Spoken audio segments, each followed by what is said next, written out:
You feel the cold seeping through your skin before you even notice the stone beneath your bare feet. The chamber smells of damp and candle wax. Strange hands guide you toward the table, not roughly, but not gently either.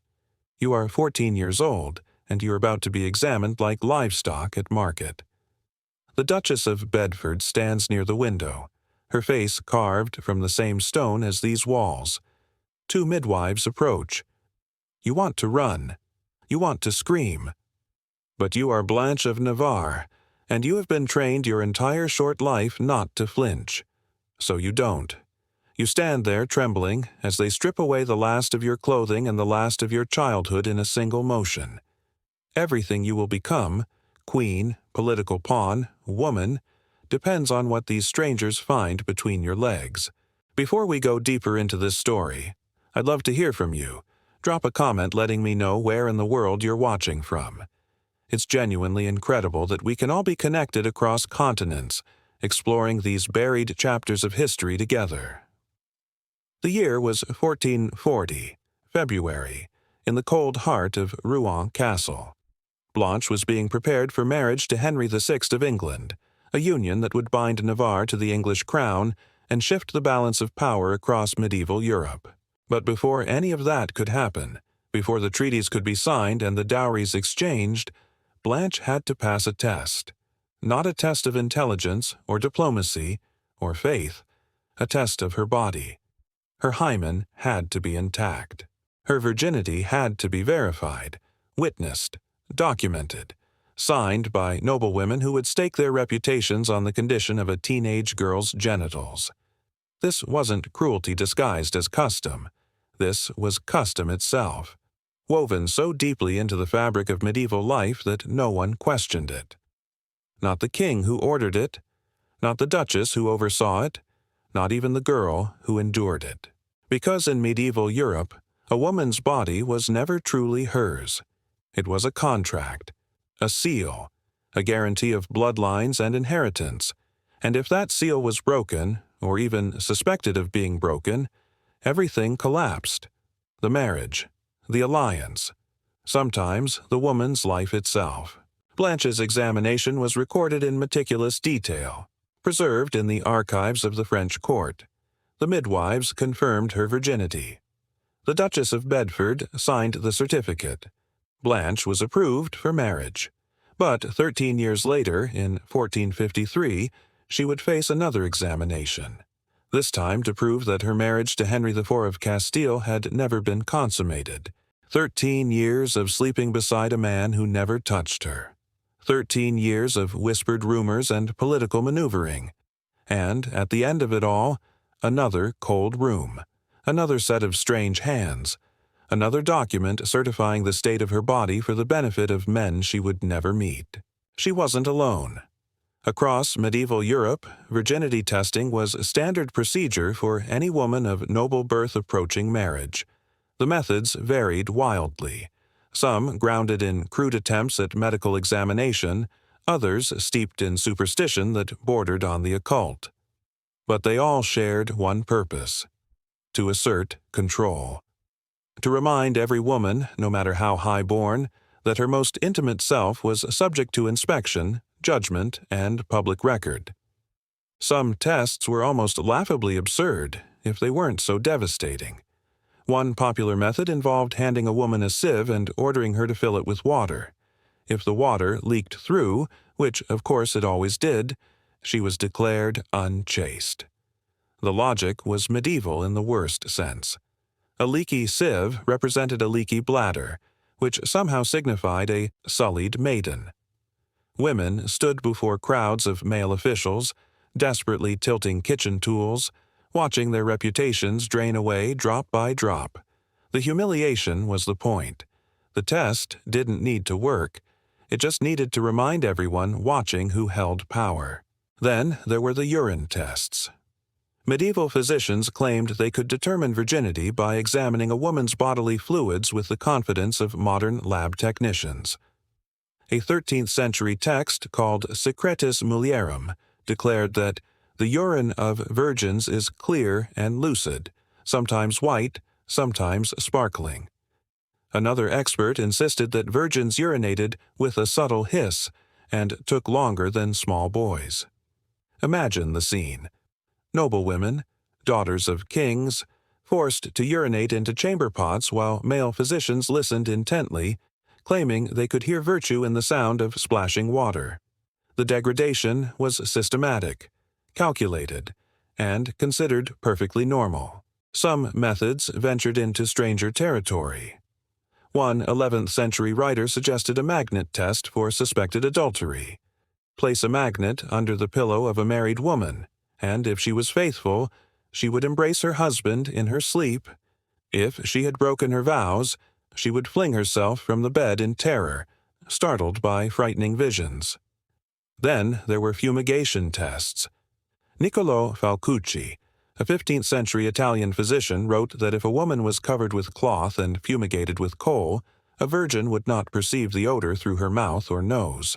Women were literally smoked like meat, while physicians observed their reactions to toxic fumes, searching for signs of lost purity. But the most invasive and most common test was physical examination of the hymen itself. This is where the real violence lived, not in superstition or theater, but in the cold, methodical inspection of a woman's body by strangers who held her future in their hands. The women who performed these examinations were usually midwives, women who should have been allies, sisters in a world dominated by men. Some were.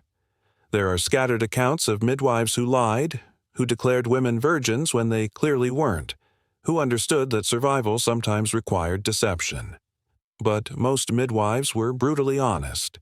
They probed, they documented, they reported their findings without mercy. Why would women betray other women so readily? Because the weight of oppression was so heavy, so omnipresent, that it crushed solidarity. Medieval culture taught women that they were wicked, untrustworthy, inferior.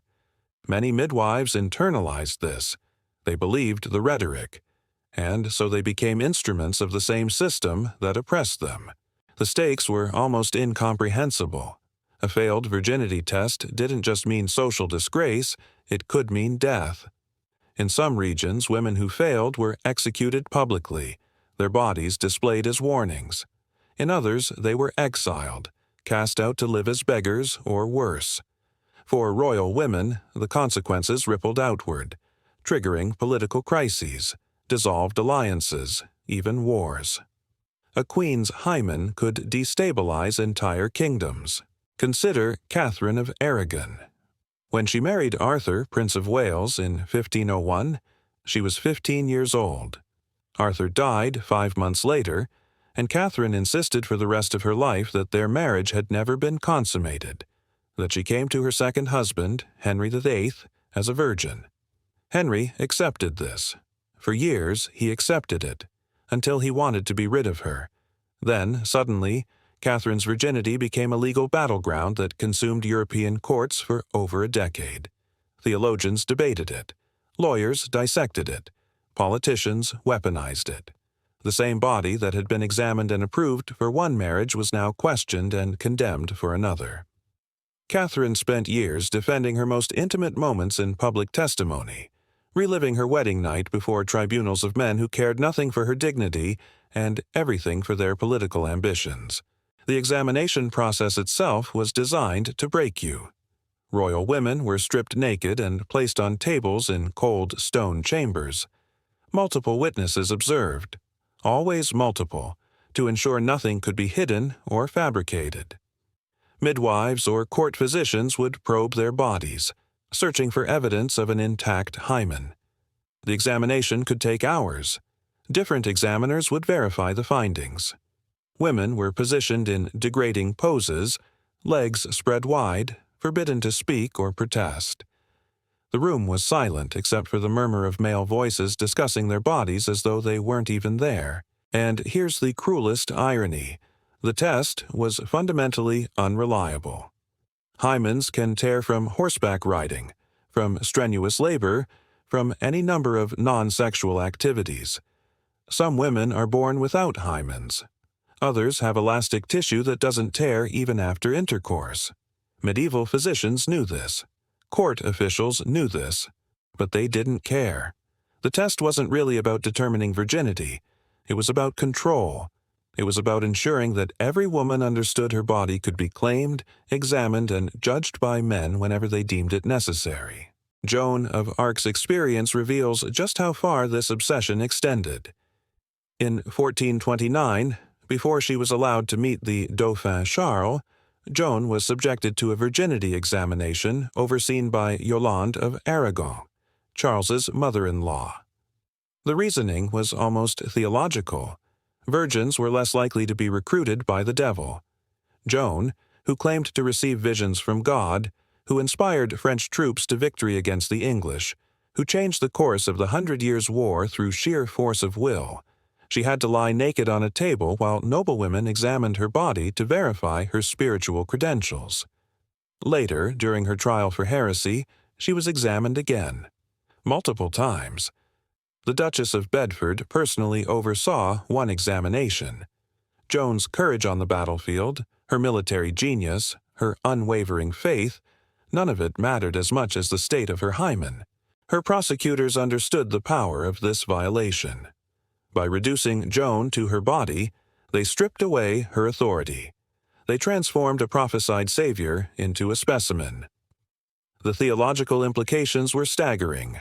In medieval Christianity, a woman's spiritual authority depended on the condition of her genitals. God's voice could apparently only be heard through unbroken hymens. Divine revelation required physical verification by human hands. Some women fought back through deception. Medieval medical texts like the Trotula offered advice for women facing examinations. One method involved placing a leech carefully on the labia the day before marriage, allowing it to feed until blood pooled and a small crust formed, creating the illusion of an intact hymen. The pain must have been excruciating, but it was preferable to the alternative. Other women hid vials of chicken blood in jewelry, spilling it onto wedding night sheets in darkness. Some timed their marriages to coincide with menstruation. Others arranged for substitute brides during consummation, elaborate deceptions that required extraordinary coordination and courage. The Trotula also suggested a constrictive mixture. Egg whites mixed with water in which pennyroyal and hot herbs had been cooked, applied with linen cloth inside the vagina to temporarily tighten tissue. The desperation in these instructions is heartbreaking. Women were willing to insert potentially dangerous substances into their bodies, to wound themselves with leeches, to orchestrate elaborate frauds, anything to avoid the consequences of a failed test, because the wedding night itself was another examination. In most royal marriages, servants would rush to inspect the bed sheets the morning after consummation, searching for bloodstains. These stains would be displayed to wedding guests, preserved as evidence, sometimes sent to foreign courts as proof of successful union. The most intimate moment of a woman's life became a public spectacle. Her pain and blood transformed into political currency. These blood ceremonies weren't unique to Europe. In Armenia, the tradition was called the red apple. In Georgia, blood ceremonies formed part of wedding festivities. In Azerbaijan, similar practices persisted. All of them trace their roots to medieval European customs that spread across continents and centuries, mutating but never quite dying. The irony, the tragic, infuriating irony, is that the test proved nothing. Hymens stretch and tear from activities that have nothing to do with sex. Many women don't bleed during first intercourse. But medieval authorities ignored these biological realities because the test served a deeper purpose. It wasn't about truth. It was about power. Blanche of Navarre's second examination in 1453 should have been a vindication. After 13 years of unconsummated marriage to Henry IV of Castile, her virginity was confirmed. She had endured over a decade of humiliation and rumors. She had proven beyond doubt that Henry had never touched her. And her reward? She was sent home to Navarre, discarded. Her value as a political asset exhausted. Her youth and dreams sacrificed to a system that never cared about her humanity. The psychological damage was immense. Women who underwent these examinations reported lasting trauma, shame, disconnection from their own bodies, inability to form intimate relationships. They learned to view themselves not as people inhabiting bodies, but as evidence to be managed. Their worth as human beings reduced to the condition of a small piece of tissue that could be damaged by something as innocent as riding a horse. The documentation of these violations was meticulous. Court scribes recorded every detail: the appearance of genitals, the condition of hymens, the reactions of the women being examined. These records were preserved for decades, sometimes centuries, ensuring that a single examination's humiliation would echo through history. Joan of Arc's trial records include detailed accounts of her virginity tests, written by men who saw no contradiction between venerating her as a messenger of God and treating her body as courtroom evidence. The religious justifications were particularly twisted. The same church that preached about the sanctity of the body systematically violated that sanctity in the name of moral purity. Joan herself understood this impossible equation. She told her judges that her salvation depended on keeping my oath and promise to our Lord to keep safe my virginity of body and of soul. Even she had internalized the belief that her conversations with saints meant nothing if her hymen was damaged. The system created a culture of paranoia among noblewomen. They monitored their own bodies obsessively, avoided activities that might damage their hymens, lived as prisoners in their own skin. They understood that at any moment, for any political reason, they could be summoned to a cold stone chamber and stripped bare for examination. The threat was constant, the fear corrosive, and yet women resisted. They shared information. They helped each other. They created informal networks of knowledge that existed outside official channels. These acts of solidarity required extraordinary courage. Women caught helping others cheat virginity tests faced punishments far worse than simple failure. But they continued. They passed down techniques for deception, advice for survival, small rebellions against a system designed to crush them. The economic implications were staggering. Royal dowries often involved fortunes that most people wouldn't see in multiple lifetimes. Territorial claims, trade agreements, political alliances worth kingdoms. A failed virginity test could nullify contracts and destabilize international commerce. Women's hymens became the foundation of European economic and political systems. This is why the tests persisted, even when everyone knew they were unreliable. They weren't really about virginity. They were about maintaining a world where women's bodies could be claimed as property, where female sexuality could be controlled and commodified, where power remained firmly in male hands.